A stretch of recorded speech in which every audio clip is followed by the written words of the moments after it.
السلام علیکم ناظرین، ایڈوکیٹ گلشن سلطانہ تھیں مظفر گڑھ سے۔ آج ہم رمضان شریف کا تیسرا روزہ ہے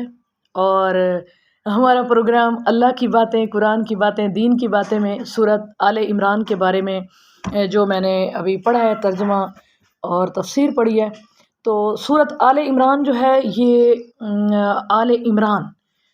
یہ ایک قوم تھی، 4 قومیں تھیں جن کے بارے میں اللہ تعالیٰ نے فرمایا کہ حضرت آدم، حضرت نوح اور آل ابراہیم اور آل عمران یہ سب سے برگزیدہ قومیں تھیں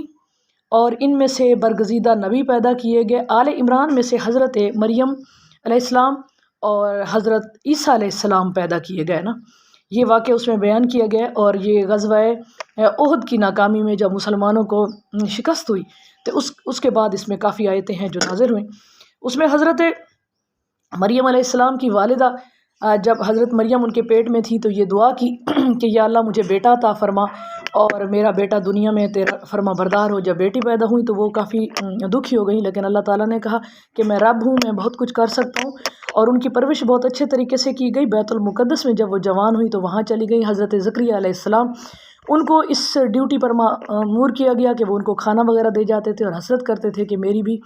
کوئی بیٹی یا میرا بیٹا نبی ہوتا، کیونکہ وہ بوڑھے ہو چکے تھے، اولاد نہیں تھی۔ تو پھر حضرت یحییٰ علیہ السلام کی خوشخبری بھی ان کو سنائی گئی کہ آپ کا بیٹا بھی یہاں سے پیدا ہوگا۔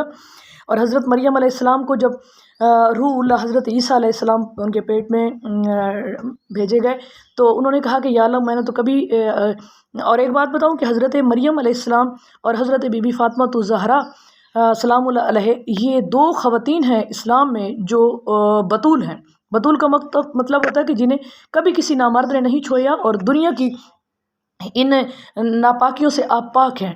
تو یہ پھر حضرت مریم جو ہے وہ پریشان ہو گئی تو اللہ تعالیٰ نے کہا کہ کن فیکون، میں جو چاہوں کر سکتا ہوں۔ حضرت آدم اور حضرت عیسیٰ علیہ السلام بغیر باپ کے پیدا ہوئے اور پھر ان کی آزمائشیں جس طرح سے ہوئیں تو آل عمران کا اس میں ذکر کیا گیا۔ اب اس میں جو میں نے نکالا کہ وہ یہ ہے کہ اللہ تعالیٰ کی صفات بہت زیادہ بتائی گئی ہیں۔ سب سے پہلے اللہ تعالیٰ زندہ اور جاوید ہستی ہیں، کائنات کا نظام سنبھالے ہوئے ہیں، ان کے سوا کوئی خدا نہیں، بے پناہ طاقت رکھتے ہیں، برائی کا بدلہ دینے والے ہیں، ظاہر اور باطن کچھ پوشیدہ نہیں، ماؤں کے پیٹ میں جس طرح سے انسان کو چاہیں اس کی شکلیں بنا دیتے ہیں، حکمت والے ہیں، اللہ انصاف کرنے والا ہے۔ اللہ کا دین صرف اسلام ہے، ملک کا مالک ہے، جسے چاہے حکومت دے دے، جس سے چاہے چھین لے، عزت اور ذلت، بھلائی اور برائی، رات کو دن اور دن کو رات، جاندار کو مردہ اور مردے کو جاندار کر دینے والا سب اللہ ہے، جسے چاہتا ہے بے حساب رزق دیتے ہیں، سننے والے ہیں، جاننے والے ہیں، کن فیکون تدبیروں والے ہیں، وسیع النظر ہیں، رحیم اور فاضل اور روشن ہے، زمین اور آسمان کے مالک ہیں، مددگار، قوت والے، دانا و بینا، عذاب دینے والے، معاف کرنے والے، زندگی اور موت کی طاقت، یہ سب اللہ کی خوبیاں اس سورت میں بیان کی گئی ہیں۔ قرآن مجید کے بارے میں فرمایا گیا کہ حق والی کتاب ہے، پہلی کتابوں کی توریت انجیل کی تصدیق کرتی ہے اور کسوٹی ہے، حق اور باطل کی کسوٹی یہی کتاب بتاتی ہے، اس میں کچھ محکمات ہیں اور متشبہات ہیں، مومن دونوں پہ یقین رکھتے ہیں۔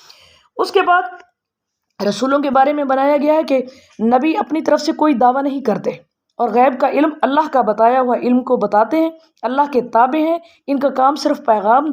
دینا ہے اور معاملات اللہ پر ہیں،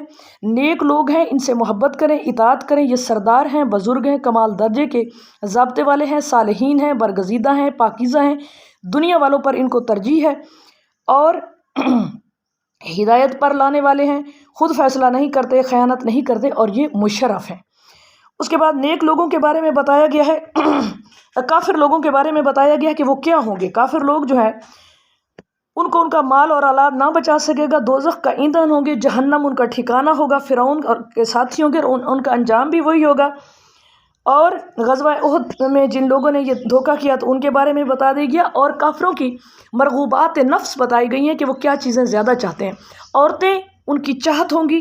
اور اولاد کو چاہیں گے، سونا چاندی کو چاہیں گے، گھوڑے، گاڑیاں، یہ زمینیں، یہ رقبے، مویشی، زرعی اجناس، یہ سارے کافر اس دنیا کا سامان چاہتا ہے، مومن اس کی خواہش نہیں رکھتا، ان کا کوئی مددگار نہیں ہوگا، ان کے اعمال ضائع کر دیے جائیں گے، وہ خوش فہمی میں ہیں، ان کی کمائی کا بدلہ دیا جائے گا اور خدا کی لعنت ہوگی۔ پیغمبروں کو قتل کرنے والے، فسادی، شک کرنے والے، احسان فراموش، جھوٹے، عہد پورا نہ کرنے والے، قسمیں بیچنے والے، اور ان کے لیے دردناک عذاب ہوگا۔ قرآن کی آیات کو اپنی مرضی سے تبدیل کرنے والے اور مذاق اڑانے والے گمراہ لوگ ہیں، اور غضب الہی کا شکار ہوں گے، اور بہت زیادہ غصہ کرنے والے ہوں گے، بزدل ہوتے ہیں، سود کھانے والے ہوتے ہیں، اور زمین پر ہی ان کا انجام آپ دیکھیں گے کہ نام و نشان نہیں رہے گا، ناپاک رہتے ہیں، بخیل، اور ان کی یہ کنجوسی تند خو سنگ دل جو ہے وہ ان کو برباد کر دے گی، جیسے ٹھنڈی سخت ہوا آ کے کسی اس کو برباد کر دیتی ہے فصل کو۔ پھر نیک لوگوں کے بارے میں بتایا گیا کہ وہ فتح و نصرت والے ہوں گے، اللہ کے مدد والے ہوں گے، اور صبر کرنے والے، فرمانبردار، فیاض، تقوی والے، اللہ کے باغ اور نہریں، پاکیزہ بیویاں ان کو دی جائیں گی، اور رات کے آخری گھڑیوں میں اٹھ کر دعائیں کرنے والے، قرآن پڑھنے والے، عہد پورا کرنے والے، قسمیں نہ بیچنے والے، خدا کے تابع، سخی، اللہ کی راہ میں دینے والے، قبلہ رخ حج کرنے والے، اللہ کا دامن مضبوطی سے دین کو پکڑنے والے، نیکی کا حکم اور برائی سے منع کرنے والے، آخرت پر یقین، صالح، عقل والے، رازدان، صابر، حاوی، متوکل، شکر گزار، مطمئن قلب، سود نہ کھانے والے اور معاف کرنے والے، فحاشی نہ پھیلانے والے۔ زمین پر انہی کا نام ہوگا، غالب وہی ہوں گے، اور چوٹ کھانے والے ہوں گے۔ اللہ تعالیٰ چھانٹی کرنے والا ہے نیک اور بد لوگوں کی، اور جہاد اور جانیں لڑانے والے، موت سے نہ ڈرنے والے، نرم مزاج، شہید، بے خوف، خوش و خرم، نیکوکار، خدا ترس، ہوش مند، اٹھتے بیٹھتے ذکر الہی، پر امید اور کمر بستہ۔ پھر اللہ نے یہی ان کے لیے بارے میں کہہ دیا کہ جو دین کی راہ میں مرد اور عورت میری خاطر وطن چھوڑے گا، گھروں سے نکالا جائے گا، ستائے جائیں گے، مارے جائیں گے، میرے لیے لڑیں گے، ان کے تمام قصور معاف کر دیے جائیں گے، اور ان کے لیے باغ اور نہریں اور جنتیں ہوں گی، اور ان کا حساب نہیں ہوگا۔ جزاک اللہ۔